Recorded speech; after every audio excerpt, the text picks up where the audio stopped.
नमस्कार। चलिए आज एक सफर पर चलते हैं। एक ऐसा सफर जो हमें दो बहुत ही आम शब्दों के पीछे छिपे गहरे अर्थ, आस्था और ऊर्जा को समझने में मदद करेगा। और वो शब्द हैं हनुमान मंदिर। ये दो शब्द हम सब ने सुने हैं, है ना? लेकिन क्या हमने कभी सच में रुककर ये सोचा है कि इन शब्दों में आखिर समाया क्या है? तो चलिए आज कोशिश करते हैं इनकी एक एक परत को खोलने की। तो सवाल यही है, इन शब्दों के भीतर क्या है? आइए इस सवाल का जवाब ढूंढते हैं और इस नाम के पीछे की भावना, इसके अर्थ और इसकी ऊर्जा के सागर में एक डुबकी लगाते हैं। तो हमारी इस सफर की शुरुआत होती है उस देवता से जिन्हें ये मंदिर समर्पित है। आखिर हनुमान शब्द का असली सार है क्या? देखिए, हनुमान का नाम लेते ही सबसे पहली चीज जो जहन में आती है वो है शक्ति, ताकत। लेकिन ये सिर्फ वो शारीरिक बल नहीं है, मतलब पहाड़ों को उठाने वाला बल।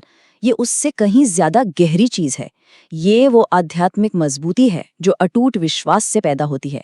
एक ऐसी हिम्मत जो जिंदगी की किसी भी मुश्किल को पार करने की ताकत देती है। पर सवाल ये है कि ये शक्ति आती कहाँ से है? इसका सोर्स क्या है? इसका स्रोत है भक्ति। हनुमान की सारी शक्ति उनकी निस्वार्थ और गहरी भक्ति से ही तो आती है।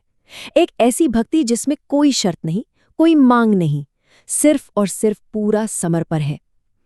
और यही उनकी पहचान का असली केंद्र है। और फिर आता है रक्षा का भाव। हनुमान को हमेशा एक संरक्षक, एक रक्षक के तौर पर देखा जाता है। उनका नाम ही अपने आप में सुरक्षा का एक एहसास बन जाता है। तो कुल मिला के देखें तो हनुमान का अर्थ हुआ शक्ति, भक्ति और रक्षा का संगम। अच्छा, तो हनुमान के सार को तो हमने समझ लिया। अब चलिए नाम के दूसरे हिस्से की तरफ बढ़ते हैं, मंदिर। क्योंकि ये शब्द भी सिर्फ एक इमारत से कहीं ज्यादा गहरे मायने रखता है। देखिए, मंदिर सिर्फ ईंट पत्थर का एक ढांचा नहीं होता। ये एक पवित्र दहलीज है, एक ऐसी जगह जहां हमारी ये रोजमर्रा की दुनिया उस दिव्य या अलौकिक दुनिया से आकर मिलती है। ये एक पुल की तरह है जो हमें भौतिक दुनिया से निकालकर एक गहरे आध्यात्मिक अनुभव से जोड़ता है। और इस पुल को पार करने का जो सफर है ना, उसके 3 पड़ाव होते हैं। पहला पड़ाव है प्रवेश, जहां हम बाहरी दुनिया का सारा शोर शराबा पीछे छोड़ देते हैं। दूसरा है अर्पण, जब हम प्रार्थना के जरिए खुद को समर्पित करते हैं। और तीसरा है जुड़ाव, वो पल जहां हम उस जगह की दिव्य शांति और ऊर्जा को महसूस करते हैं। ये शरीर से ज्यादा मन का एक सफर है। तो अब हम इस पूरी बातचीत के सबसे गहरे हिस्से तक पहुंच गए हैं। वो पवित्र गूंज क्या है जिसका जिक्र हमने बिल्कुल शुरू में किया था? ये कोई ऐसी आवाज नहीं है जिसे कानों से सुना जा सके। नहीं, ये वो एहसास है जिसे सिर्फ महसूस किया जा सकता है। ये गूंज कई चीजों से मिलकर बनती है। जरा कल्पना कीजिए, सदियों से गूंजते मंत्रों की वो धीमी आवाज, यहाँ आए अनगिनत लोगों की वो खामोश प्रार्थनाएं और अटूट विश्वास की कहानियों से पैदा हुई वो ऊर्जा। ये सब कुछ मिलकर एक ऐसी गूंज बनाते हैं जो यहाँ की खामोशी में भी सुनाई देती है। इस पूरी बात को ना एक लाइन बहुत खूबसूरती से समझाती है कि एक मंदिर में अतीत गुजर नहीं जाता, वो वर्तमान में सांस लेता है। हर प्रार्थना, हर मंत्र, हर कहानी, सब उस जीवित इतिहास का हिस्सा बन जाती है और यहाँ की हर गूंज उसी की एक लहर होती है। तो इस पूरे सफर का, इस गूंज का किसी इंसान पर आखिर असर क्या होता है? वो मंदिर से अपने साथ क्या लेकर लौटता है?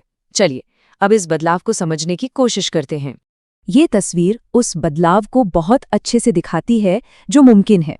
एक इंसान मंदिर में शायद मन के बोझ और शोर के साथ आता है, लेकिन जब वो वहां से निकलता है तो अक्सर उसके साथ एक शांत गूंज, एक नई अंदरूनी शक्ति और एक गहरी खामोशी होती है। यही उस पवित्र जगह का परिवर्तनकारी असर है। और आखिर में ये सब हमें एक बहुत ही गहरे सवाल पर लाकर छोड़ देता है। जैसे मंदिर की अपनी गूंज होती है, वैसे ही हम सबकी जिंदगी की भी तो अपनी गूंज होती है, जो हमारे विचारों और हमारे कामों से बनती है। तो सवाल ये है कि हम अपने अंदर कौन सी आवाज़ों, कौन सी ऊर्जाओं को सहेजना चुनते हैं? इस सवाल का जवाब हम सभी को अपने अंदर ही खोजना है। अगर आपको ये वीडियो पसंद आए तो इस वीडियो को लाइक, शेयर और सब्सक्राइब करो और कमेंट्स में क्यों पसंद आई वो जरूर लिखो। धन्यवाद।